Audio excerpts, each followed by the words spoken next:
Hello everyone, this is Beastly Eel here, and in today's video we're going to be talking about the results of the latest death battle. So the death battle was between Magneto versus Tetsuo Shima. Now, for those of you who have not seen my prediction video, I thought Magneto was going to win based on his experience, and I thought that their powers were relatively equal.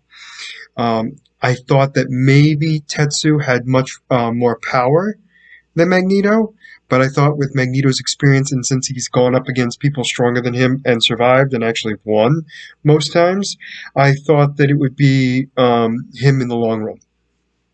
So, in this death battle, in the very beginning, Tetsuo was showing off his powers pretty quickly and was doing a lot of damage to Magneto, or at least looked like he was doing a lot of damage to Magneto, which kind of surprised me.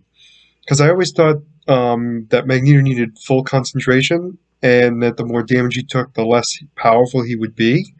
But I also kind of thought, too, at the same time, that with all of his battle experience, he's gotten kind of used to it, where it's not as detriment to his powers the more damage he takes, until he gets to the severe point. So anyway, Tetsuo's really going full on, just trying to hit him and everything else. And they seem to really go at each other pretty powerfully. Then Magneto gets the upper hand, starts beating him down, and then that's when Tetsuo goes full on cuckoo for Cocoa Puffs and begins to go haywire. Now Magneto's been able to hold him off. For the most part, it isn't easy, but it is happening. This is where Tetsuo's powers start to mutate to the point where his powers completely take over.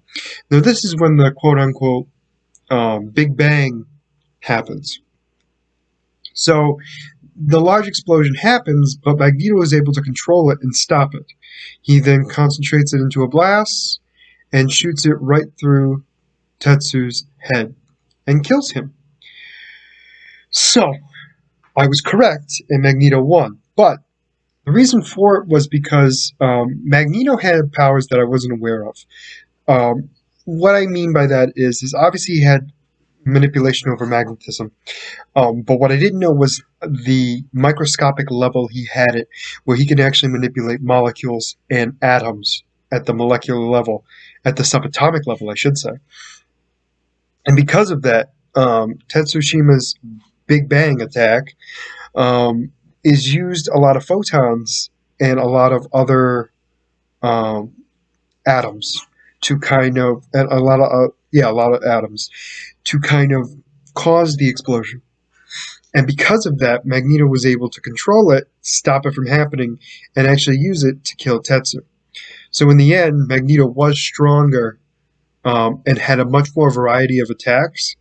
The one thing, the couple of things that people may have a problem with, but makes sense, is that even though his helmet was destroyed, Magneto, even without his helmet, has been able to withstand psychic people trying to get into his head. So it isn't all that surprising how he could fight it without them. So in the end, Magneto won, and Tetsuo was dead.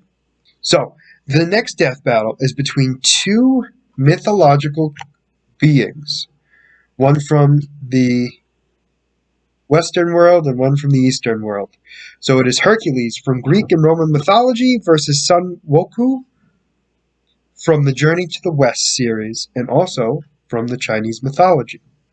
So these two are both battled heroes ready to fight it out. So the reason why they're together is because they're both heroes that eventually turn into godhood based on their journeys. So it's definitely going to be interesting to see these two battle, and I'll be doing my prediction video at the end of at the beginning of next week on Monday.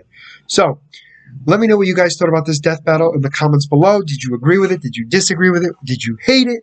Or were you not surprised at all? Again, let me know in the comments below.